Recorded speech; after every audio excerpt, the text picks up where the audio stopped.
Hey everybody, it's Jason from the Texas Gun Vault 2, and I wanted to let you guys know that I'm going to stick to the philosophy of this video where I always say I'm going to do things on this channel that are behind the scenes or things that I can't flesh out into full videos.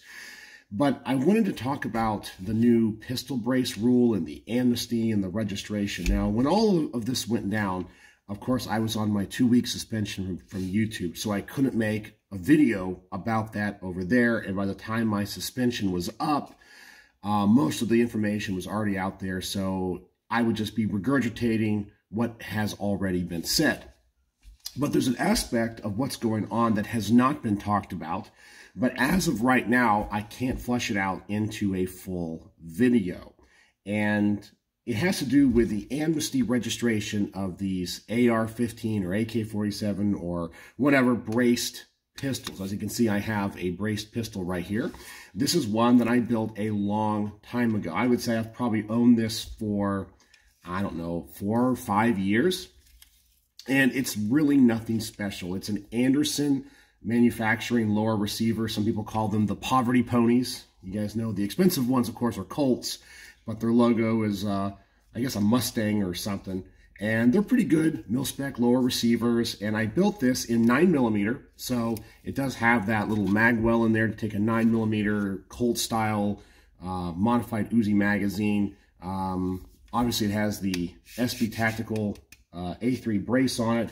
I got not a vertical, an angled foregrip on it. This is from Olight. It's a product that I tested for them. You're allowed to have angled, not vertical, on a pistol. Anyway, it's not made of the greatest parts in the world. I kind of made this thing on a budget, and its performance has been kind of spotty. So why am I bringing this out right now? There's a lot of people in the gun community and in the legal world that are saying, oh, the amnesty is a trap, which I do not believe that it is, because it would be a PR nightmare for the ATF if they had this amnesty and then all of a sudden went around arresting people saying, you have an SBR, we caught you, ha ha ha. I mean, you're talking about millions and millions of gun owners and millions of pistols. Number one, they don't have the manpower, and I just don't think it's a trap. So if you go onto the eForm system, there is a new button that you can push when you log on for registering these outside of the standard Form 1 system. And so I tried the system out. You know, I have 2 firearms that have a brace on them. So obviously I'm one of those people that has to figure out what's going to go on and what I'm going to choose to do. And so once the rule was published, which I think it was published this last week, we have 120 days. So essentially 4 months to do one of the options, okay? And what are those options? I think it's like destroy the firearm. Well, I'm not going to do that. Turn the firearm into the ATF. I'm not going to do that. One of the options, of course, is registering the firearm, and they don't have to do or collect the tax on it. So it's like a free SBR stamp. And some people are like, it's still registration, and I get it. But I already have like 40 tax stamps, okay? So it's not like the ATF doesn't know I have NFA items. I have suppressors, short-barrel rifles, short-barrel shotguns, so forth. So having one more is not that big of a deal, and I'm not really a big fan of these braces anyway. And so I have 2 firearms. One's a little bit nicer than this one. It's a Colt. But I thought that I would give this system a try for you guys to see, number one, does the system work? Is it easy to navigate? And to amnesty register this. Now, some people have guns that they bought as pistols and registered them, or sorry, put braces on them, and now we're going to register them. But this is one that I built. So I don't know if this is going to be an issue, so I kind of wanted to document my experience and tell you guys what I did. So I went onto the website, the eForms website, and you log in on the main page through the one for this particular amnesty thing, okay? So I guess they had to do it that way, so it avoids you having to pay the tax. And so I went on there, and it works just like the standard eForm system. It asks you the same questions: your name, where you live, the county you reside in, who the chief law enforcement officer that you're going to submit the paperwork to or notify.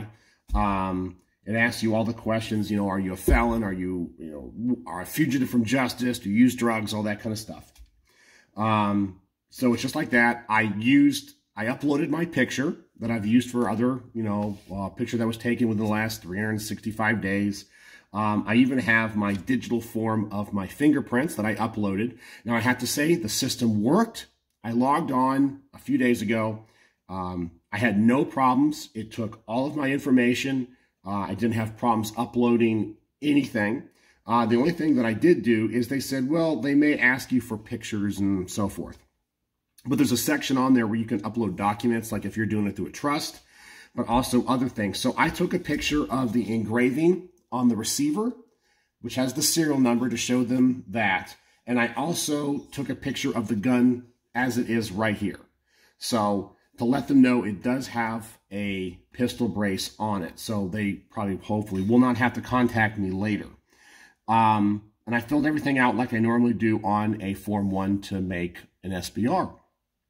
So found the manufacturer, the model, caliber, gave them the overall length, gave them the overall, the barrel length. So all the things were correct and the same.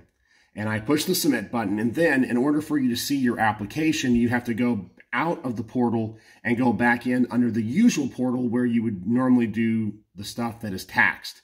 And it showed up there. So it went to my pending folder. So it shows that it's in the system.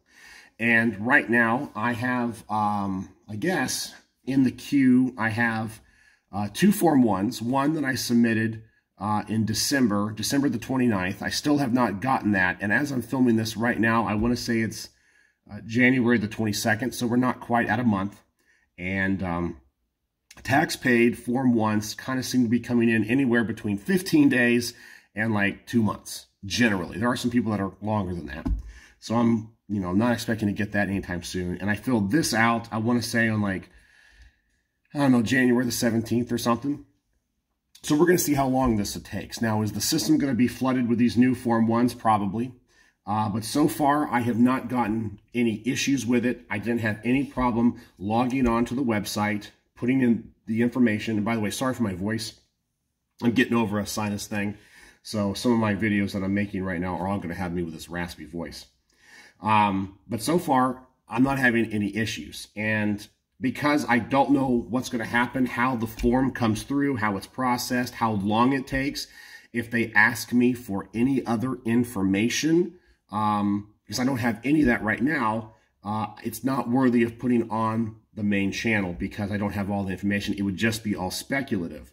So I'm just right now telling you guys what I've done. So as this process unfolds, and maybe I get my form back quickly, because I think I started this process the day or the second day that option was open on the website for you to Amnesty register these. I did. So hopefully I'm pretty early in the queue. So we're going to find out generally how long it takes them to do this. We're going to, I'll let you know if I have any problems, if they request any further documentation. And so far I've only done it to this pistol right here. So depending on how it goes, I will do it to my other one as well, or not do it, and I'll figure out what I'm going to do with that particular firearm. But this is the one that I'm not too worried about. As I said, I don't really care about this gun all that much. It's not made from the best parts. It runs, but the reliability is kind of spotty. Not made with the best parts. It's just something that I threw together as a fun range toy. So if I have any issues with it, I can't get it registered or whatever, this is not something that I'm going to cry about for whatever happens. So I thought this would be a great test bed to see what this whole process is about and share my experiences with you and what I discover if you're in the same boat as me and millions of other Americans that are having to figure out what they're going to do with these braced pistols. So I don't mind being a test guinea pig. My gut says it's not a trap, okay? I know there's some gun channels out there and some legal eagles that are like, oh my gosh, it's a trap, they can do this, they can do that. And of course, then you get the keyboard warriors that are like, the ATF can't suspend a tax, only Congress can. Congress gave them the power. The ATF is a tax collecting organization or agency, and in the 1968 Gun Control Act, it does say the Attorney General of the United States has the legal right to declare amnesties for the National Firearm Act at their discretion whenever they want, okay? So it is within their boundaries to have amnesty registrations without taxes. It's happened before. It happened in the 90s with the street sweeper shotguns. It happened in 68 when there was the machine gun amnesty, for a lot of the World War II bring home trophies. So it's happened before, okay? So it's not like this is a first-time thing. I don't think it's a trap. As I said, it would be a PR nightmare for them if, you register and they go, that's really an SBR and you had an SBR the whole time. We're coming to arrest you and shoot your dog. I just don't think that's going to happen, okay? Because there's, number one, there's too many people that are in this boat. There's not enough of them. It'd be a PR nightmare, and it would give people a lot of legal standing to sue the crap out of the ATF, and it would bring a lot of attention to it. And they don't want that. They just, whether or not you like the fact that you can register these and say all registrations lead to confiscation, that might be the case. Okay, I'm on your side on this one. Okay, I'm not a big fan of the NFA. I want to see it repealed. I donate to organizations that work on getting it repealed, but I stay within the rules while I try to legally fight those rules. As I said, I give the organizations that fight and file lawsuits against the NFA and the ATF for these regulations. So anyway, so that's what's going on here and what I'm going to do with this. So I will keep you informed of what happens with this registration amnesty on this particular gun. Hopefully I'll hear something soon, find out something soon, and I will share that information with you. So I will be your guinea pig, your test guinea pig, early here in January, because as I said, we have like 120 days to figure out what we're going to do. So if I have problems, I'll let you know. If I find out anything, I'll let you know. And thanks for watching to the end of this video. Sorry about my voice. As I said, it's kind of annoying. It's hard for me to talk, and or more than usual, and I'm stuttering more than usual because of it. So anyway, that's what's going on. I'm curious, do you guys have any issues or concerns with this? Do you guys have any braced pistols you guys are thinking about going through the amnesty registration? Have you already tried?